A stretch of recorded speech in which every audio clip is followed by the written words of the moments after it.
Hello everyone, welcome back to my channel lazy girl Shilpa. So কেমন আছো তোমরা সবাই? আশা করি সবাই খুব ভালো আছো, সুস্থ আছো। তো আজকে তোমাদের সঙ্গে আমি আরেকটা নতুন ভিডিও শেয়ার করছি। সেটা হচ্ছে এখন বাজে 9টা। আজকে আমি তোমাদের সঙ্গে শেয়ার করব একটা নতুন জায়গা। তো সেখানেই যাচ্ছি, সেটা হচ্ছে কৃষ্ণনগরের কাছেই নৃসিংহতলা নামে পরিচিত। তো সেই ভিডিওটাই আজকে তোমাদের সঙ্গে শেয়ার করব। তো ভিডিওটা দেখতে থাকো, চলো স্টার্ট করি।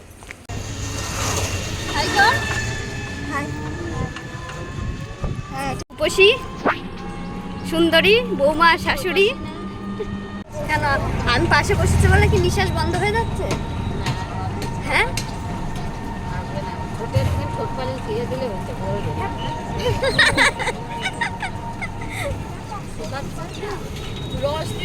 ঠোঁট পালিশ বলে এটাকে, লিপ বাম।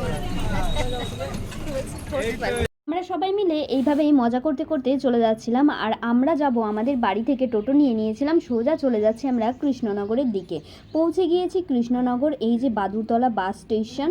তো এইখান থেকে আমরা বাসও ধরে নেব, তার জন্য আমরা একটু এগিয়ে যাব। তো তোমরা যারা আসতে চাও তারা কিন্তু এখানে চলে আসতে পারো। কৃষ্ণনগর যে বাস স্ট্যান্ড আছে এখানে এসে নবদ্বীপ টাউনের বাস ধরে ঠাকুরতলা নেমে বললেই ওরা নামিয়ে দেবে। এছাড়াও তোমরা রেল স্টেশন হয়েও আসতে পারো, তো ওখান থেকেও টোটো পেয়ে যাবে। আমরা দাঁড়িয়েছিলাম পুলিশ লাইনের অপোজিটে, এইখান থেকে বাস ধরবো বলে। আর এই দেখো চলে এসছি একদমই রাস্তার পাশে, কিন্তু জায়গাটা ঠাকুরতলা বললেই, বাস ড্রাইভারকে বললেই মানে কন্ডাক্টরকে বললেই কিন্তু ওরা নামিয়ে দেবে। একদম রাস্তার পাশেই মন্দিরটা। তো চলো মন্দিরের ভেতরে আমরা এবার প্রবেশ করি। ফার্স্টেই নজর পড়লো গাছটার দিকে। এখানে কিন্তু প্রচুর মানুষ এখানে মানত করে রেখেছে, সেইটাই দেখছিলাম আমি। আর তারপরে চলে আসলাম এই যে ভেতরের দিকে, কত দোকান, অসংখ্য ডাবের দোকান রয়েছে, এছাড়াও ছোট ছোট দোকান রয়েছে যেখানে পুজোর বিভিন্ন সামগ্রী পাওয়া যাচ্ছে। আর তারপরেই চোখে পড়লো এখানে মালা তৈরি হচ্ছে। এই দেবতা নাকি তুলসীর মালা খুবই পছন্দ করে, তার জন্য এখানে দেখো কত তুলসীর মালা বানানো হচ্ছে। আর এই যে চলে আসলাম মন্দিরের মধ্যে, চলো মন্দিরটা তোমাদেরকে একটু দেখিয়ে দিই।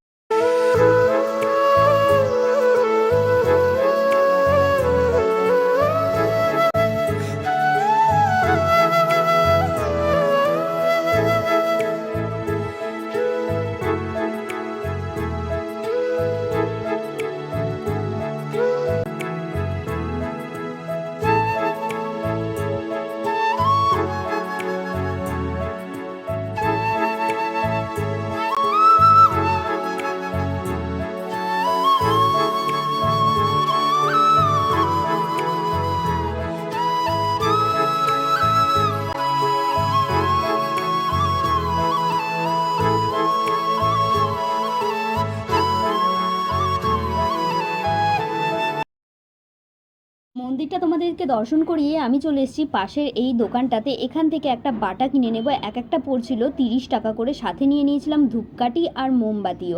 তারপরে উনি আমাদের হাতে একটা চিরকুট দিলেন আর বললেন এতে নাম গোত্র লেখো, এটা কিন্তু পুজোর সময় লাগবে। তো তোমরা যদি এখানে না লেখো, ভেতরে যখন বাটাটা দেবে ওখানেও কিন্তু তোমাদেরকে লিখে দিতে হবে, তাই জন্য আমি বলবো এখানে এসে লিখে নিয়ে যেও। তো বন্ধুরা আমরা চলে এসেছি দেখো পুজো দিতে। এখন হচ্ছে বাটা কিনে নিয়েছি আর এবার হচ্ছে ভেতরে ঢুকে পুজো দেবো।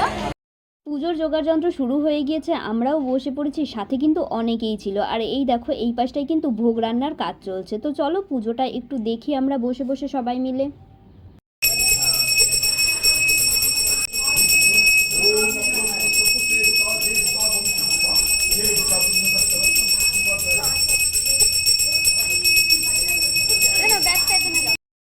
যে মোমবাতি আর ধূপকাঠিগুলো নিয়ে গিয়েছিলাম সেগুলো ঠাকুরমশাই বললেন তোমরা ধরিয়ে ওখান থেকে ঠাকুরকে দর্শন করিয়ে তারপরে আসো।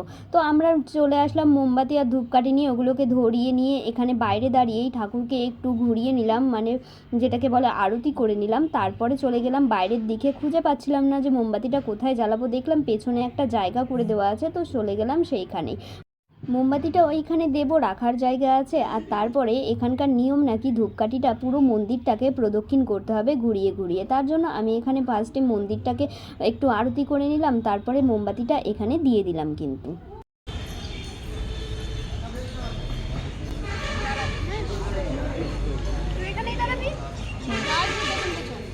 তোমার দিকে ঘুরিয়ে নেই। এবারে পুরো মন্দিরটাকে প্রদক্ষিণ করার পালা। তো এইভাবে ঘুরিয়ে ঘুরিয়ে আমি পুরো মন্দিরটাকে এইভাবে প্রদক্ষিণ করে নিচ্ছিলাম ধূপকাঠি ধরিয়ে। আর এখানে ভিডিও করে দিচ্ছিল আমার সেই ছোট্ট স্টুডেন্টটা।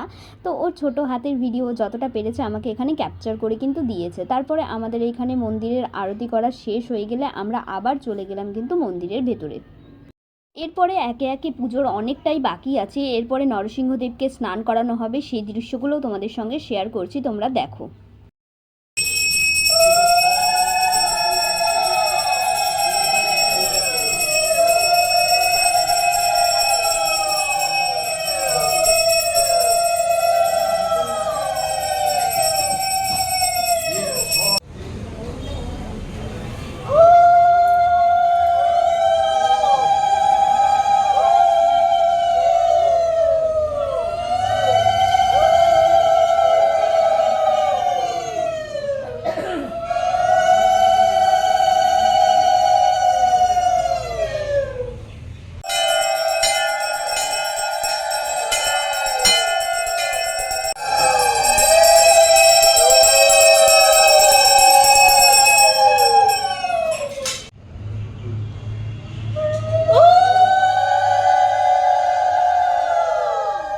আমাদের পুজো দেওয়া কমপ্লিট হয়ে গিয়েছে। এবার আমরা মন্দির থেকে বেরোবো আর আশেপাশের আরেকটা জায়গা তোমাদেরকে দেখাবো। তো আগেই বলে রাখি, এখানে কিন্তু সকাল 10টার মধ্যে পুজোয় বসে যাওয়া হয়।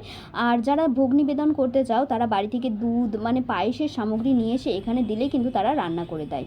আর এইটা হচ্ছে মানততলা নামে খ্যাত, মানে বিখ্যাত যে এই মন্দিরটার, এখানে যে এসে তার মনস্কামনা ভগবানকে জানায় তারই মনস্কামনা পূর্ণ হয়। আর এটা মানততলা নামেই পরিচিত। এইখানে নিজের মনস্কামনা বলে ভগবানের নামে ওই যে ঢিল বাঁধতে হয়, তার জন্য মা কিন্তু আমাকে বাড়ি থেকে একটা লাল সুতো আর একটা ঢিল দিয়ে দিয়েছিল বানানোর মানে বাঁধার জন্য, যেটা আমি জানতাম না। তো মা আমাকে বলে দিয়েছিল, আমিও নিয়ে এসেছি।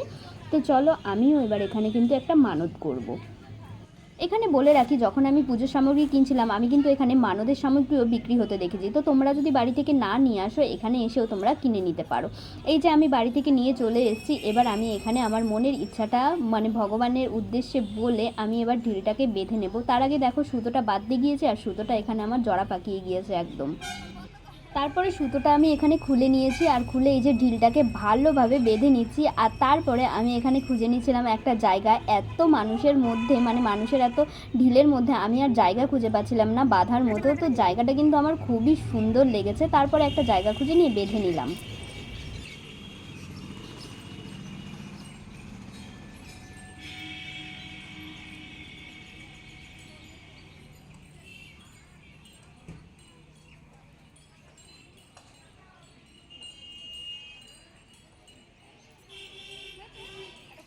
বন্ধুরা, এইটা হচ্ছে সেই মানততলা। এইখানে এসে এই যে সবাই দেখতে পাচ্ছ ঢিল বেঁধেছে মানে নিজেদের মনস্কামনা পূর্ণ করার জন্য। তো তোমরাও এখানে আসতে পারো, জায়গাটা কিন্তু খুবই সুন্দর।